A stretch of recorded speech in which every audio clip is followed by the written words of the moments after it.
माननीय श्री राम जी, माननीय श्री राम जी।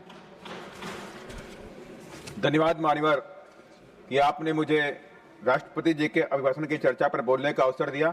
साथ ही मैं आभार व्यक्त करना चाहता हूं अपनी पार्टी की मुखिया आदरणीय बहन कुमारी मायावती जी का भी। मान्यवर, मैं आपके माध्यम से सरकार का ध्यान कुछ महत्वपूर्ण मुद्दों पर लाना चाहता हूं। मान्यवर, पहले की भांति आज भी SC/ST पर जातीय उत्पीड़न रुकने का नाम नहीं ले रहा। यूपी हो चाहे MP, बिहार, राजस्थान, तमिलनाडु, उड़ीसा, हर जगह, हर प्रदेश के अंदर मानसिक और स्थायी रूप से इनका उत्पीड़न किया जा रहा है। अब तो यह मानसिकता गांव के स्कूल में पहुंच गई है। अभी बिहार के कई स्कूलों में मुसहर जात के बच्चों को अन्य बच्चों से अलग बैठाया गया। मान्यवर, दूसरी तरफ मान्यवर, विश्वविद्यालय कॉलेजों में SC/ST OBC के बच्चों के साथ जाति आधार पर भेदभाव किया जाता है। वाइवा इंटरव्यू में जानबूझकर उन्हें नंबर मार्क्स कम दिए जाते हैं। मान्यवर, साथ ही में सरकार का ध्यान मध्यम वर्गीय परिवार के शिक्षा को लेकर दिया है। यूनिवर्सिटी कॉलेजेस के अंदर तमाम प्रोफेशनल कोर्सेज के अंदर MBBS, MBA, इंजीनियरिंग आज की फीस बढ़ा दी गई है, जिससे तमाम मध्यम वर्गीय परिवारों के बच्चे शिक्षा लेने में महरूम हो रहे हैं। साथ ही मान्यवर, मैं शिक्षा के मामले में बड़ी बातें की जा रही हैं, कुछ आंकड़े रखना चाहता हूं। पिछले 10 सालों में 93,000 स्कूल बंद हुए हैं, जबकि इसको उलट होना चाहिए था कि सरकार को 93,000 स्कूल बनाने चाहिए थे, लेकिन 93,000 स्कूल बंद हुए। मानवर, देश में 6 से 13 साल के लगभग 60 लाख बच्चे अभी स्कूल से जा पाने में महरूम हैं। मानवर, यही सरकार का ही आंकड़ा है कि पिछले 5 सालों में 65 से 70 लाख बच्चों ने पढ़ाई छोड़ दी है, जिसमें से दुर्भाग्य 29.8 लाख किशोर लड़कियां हैं। मानवर, मैं कोट करना चाहता हूं माता सावित्रीबाई फुले की बात को, किसी समाज या देश की प्रगति तब तक संभव नहीं है जब तक कि यहां महिलाएं शिक्षित ना हो। मान्यवर, इसी बात पे आगे बढ़ाते हुए मैं बाबा साहब डॉक्टर अम्बेडकर की बात को कहना चाहता हूं, शिक्षा ही समानता, सम्मान और सशक्त समाज की मजबूत नींव है। मान्यवर, आज देश के अंदर जिस तरह से पाखंड, अंधविश्वास की बात की जाती है, धार्मिक उन्माद की बात की जाती है, इससे देश नहीं चलने वाला, इससे देश बढ़ने वाला भी नहीं है। देश शिक्षा और साइंस पे ही चलने वाला है, उसी से बढ़ने वाला है। मान्यवर, मैं बात करना चाहता हूं सामाजिक न्याय की भी। सरकार ने बड़े ढिंढोरे पीटे कि सामाजिक न्याय हमने दिया है। मैं सरकार से रिक्वेस्ट करना चाहता हूं कि SC/ST के प्रमोशन का बिल अभी पेंडिंग पड़ा है।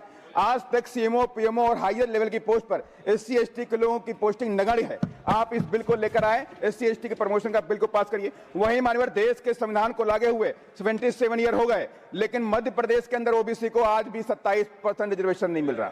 27% रिजर्वेशन नहीं मिल रहा वहां पर, जबकि आरक्षण हमारा संवैधानिक अधिकार है, कोई भीख नहीं है। इसको बाबा साहब डॉक्टर अम्बेडकर ने दिया था। मैं सरकार से रिक्वेस्ट करना चाहता हूं, मध्य प्रदेश के अंदर OBC को 27% रिजर्वेशन जल्द देने का भी काम किया जाए मान्यवर। और साथ ही में आपका ध्यान बहुत ही इंपॉर्टेंट विषय के लाना चाहता हूं कि अभी चिंता का विषय है मान्यवर। अभी हाल में समाचारों के माध्यम से जानने को मिला कि 43 महिलाएं मध्य प्रदेश से रोज गायब हो रही। कुल मिला के 55 महीनों में 60,000 बच्चे लापता हुए, जिसमें दुर्भाग्य मान्यवर है 48,000 लड़कियां हैं। 48,000 लड़कियां हैं मान्यवर। और अब दिल्ली में भी पिछले 27 दिनों में 807 लोग गायब हुए, जिसमें 191 बच्चे, 509 महिलाएं हैं। लगभग 54 लोग डेली लापता हो रहे हैं। माननीय, मैं सरकार, आपके माध्यम से सरकार से रिक्वेस्ट करना चाहता हूं, आग्रह करना चाहता हूं देश के हित के लिए। मानवर, जो आप अपनी पुलिस को, अपनी इंटेलिजेंस को, स्टेट पुलिस को, रेलवे पुलिस को, आप सभी को अलर्ट मोड में कर दीजिए। आखिर ये बच्चे कहां जा रहे हैं, कौन इसके पीछे है, कौन सा नेशनल और कौन सा इंटरनेशनल गिरोह एक्टिव है जो इन बच्चों को उठा रहा है और कहीं ना कहीं किधर लेके जा रहा है, इसकी छानबीन होनी चाहिए मान्यवर। इन्हीं सब बातों के साथ मैं अपनी बात को खत्म करता हूं। जय भीम, जय भारत, जय संविधान। माननीय श्री रामदास अठावले जी।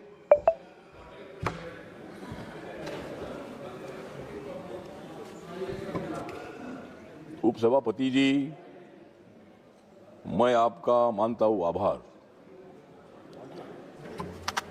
क्योंकि हर जगह पर कांग्रेस की हो रही है हार। मोदी जी के साथ है सारे देश की नार, इसलिए मोदी जी प्रधानमंत्री बनेंगे 4थी बार और मैं भी मंत्री बनूंगा 4थी बार, बार बार। और महामहिम राष्ट्रपति जी के अभिभाषण का मैं करता हूं धन्यवाद। 28 जनवरी का दिन हमें हमेशा रहेगा याद। नरेंद्र मोदी जी को जनता दे रही है प्रतिसाद, इसलिए कांग्रेस हो रही है बर्बाद। मोदी सरकार दे रही है सभी को सामाजिक न्याय, तो भी कांग्रेस बोल रही है हाय हाय। नरेंद्र मोदी जी विकास पुरुष है, ऐसा बोल रही है गांव गांव की माए। इसीलिए मैं करता हूं कांग्रेस को बाय बाय। महामहिम राष्ट्रपति जी के अभिभाषण ने सारे देश को जगा दिया है और नरेंद्र मोदी जी का विरोध करने वालों को सत्ता से भगा दिया है। एनडीए ने सारे नेताओं को 2029 के लिए काम में लगा दिया है, क्योंकि झूठा प्रचार कर रही कांग्रेस ने सारे देश को दगा दिया है। कांग्रेस वाले बोल रहे चाइना चाइना, कांग्रेस वाले बोल रहे चाइना चाइना, लेकिन उन्होंने देखा नहीं है अपना कैसा है आईना। सारे देश में उनकी हो रही है दैना, दैना दैना, सारे देश में हो रही उनकी दैना। अब मत छेड़ो नरेंद्र मोदी जी के नैना।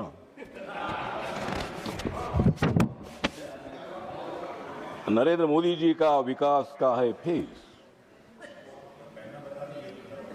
खरगे साहब, मोदी जी के साथ मत खेलो रेस। मोदी जी मजबूत कर रहे सारा भारत देश, इसीलिए वो हर रोज जीत रहे अपनी रेस। तो राष्ट्रपति के अभिभाषण के अवसर पर हम सब लोग, उपसभापति जी बहुत बड़े आनंदी है। भारत सरकार का जो प्रोग्राम है, 11 सालों में मोदी सरकार ने किया हुआ विकास। मैं कांग्रेस पार्टी के साथ था। जयराम रमेश जी यहाँ है। जयराम रमेश जी मुझे सेंट्रल हॉल में मिलते थे, बोलते थे कि आप इधर आओ, आप इधर आओ। तो मैं पहले कांग्रेस पार्टी के साथ था। बाबा साहब अंबेडकर जी के मेमोरियल के कामों को मैंने अनेक बार प्रधानमंत्री जी को, सामाजिक न्याय मंत्री जी को मिलकर मैंने प्रयत्न किया था, लेकिन 26 अलीपुर रोड का डेवलपमेंट नहीं हुआ था। मोदी जी आने के बाद वहां सुंदर स्मारक बन गया। जब कांग्रेस पार्टी के टाइम पर डॉक्टर अंबेडकर फाउंडेशन था। माननीय अठावले जी, आपके 4 मिनट भी पूरे हो गए। फाउंडेशन था, उनका खाली उधर ऑफिस था। 4 मिनट पूरे हो गए। मोदी जी साहब आने के बाद 345 करोड़ खर्चा करके यहाँ बाजू में डॉक्टर अंबेडकर इंटरनेशनल सेंटर बना है। मुंबई में इंदू मिल की जगह 12.5 एकड़ की थी, जिसकी कीमत 3,600 करोड़ रुपए है। वो जमीन बाबा साहब के स्मारक के लिए अनेक बार मांगने का हमने प्रयत्न किया था, लेकिन मोदी साहब आने के बाद फौरन ये जमीन बाबा साहब की मेमोरियल दी है और वहाँ 1400 करोड़ रुपए खर्चा करके इंटरनेशनल सेंटर बन रहा है। तो कहने का मतलब इतना ही है कि कांग्रेस पार्टी ने कुछ नहीं किया, ऐसा नहीं है, लेकिन जितना करना चाहिए था उतना नहीं किया। लोगों का विश्वास उन्होंने नहीं जीता। मोदी साहब आने के बाद उन्होंने सारे देश के लोगों को बताया सबका साथ सबका विकास। 140 करोड़ जनता मेरी परिवार है भूमिका उन्होंने रखी, लेकिन आज रोज ये लोग हंगामा कर रहे हैं। लोकसभा का काम नहीं हो रहा है, ठीक बात है, मैं लोकसभा में नहीं हूं आज, लेकिन जो हो रहा है वो अच्छी बात नहीं है। हंगामा करने का तुमको अधिकार है। और एक बात मैं याद दिलाना चाहता हूं कि मैं यूपीए में था, तभी उन्होंने मुझे मंत्री नहीं बनाया। अगर मुझे यूपी के टाइम पर मंत्री बनाते थे तो शायद मैं इधर नहीं आता था, और अगर मैं नहीं आता था तो मैं लोकसभा में जरूर आता था, लेकिन जो 8 लोग सस्पेंड हुए उसमें जो मैं भी हो सकता था, क्योंकि मैं पहले बार जो आपके साथ था बहुत बड़ा हंगामा मैं करता था। सारे देश के लोग मुझे जानते थे, सभी एमपी मुझे जानते थे। लेकिन बहुत अच्छा हुआ, खत्म हुआ समय आपका। आपने मुझे मंत्री नहीं बनाया। मैं 5 साल मंत्री रहता था, लेकिन अभी 13 साल में मंत्री अभी मैं हूँ। अगले 5 साल में मंत्री रहूंगा। धन्यवाद अठावले जी, धन्यवाद। अब समय और कम है मोदी जी का सामाजिक न्याय का एजेंडा लेकर हम लोग आगे बढ़ रहे हैं। धन्यवाद। और इसीलिए राष्ट्रपति जी के अभिभाषण का धन्यवाद।